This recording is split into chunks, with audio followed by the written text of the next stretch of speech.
Meaning of political science. Jean Bodin (1530–1596), a French political philosopher, coined the term political science. Political science is a branch of social science. The study of political science is of great significance and importance in the present-day global village. Political science is the study of the state. According to Garner, political science begins and ends with the state.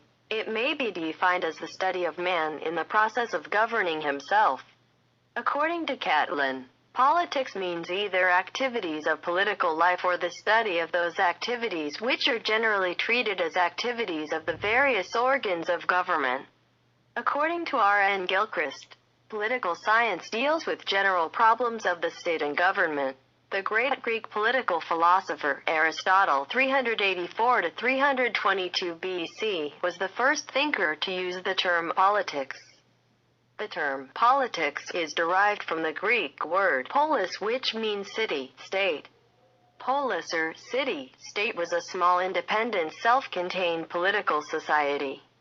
Greeks did not make any distinction between politics and society.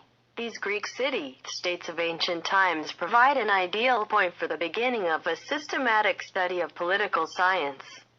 Unlike the ancient Greeks, we live in a large territorial states today.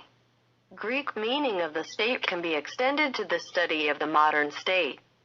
In the words of the French Chi or Paul Janet, political science is that part of social science which treats the foundation of the state and principles of government.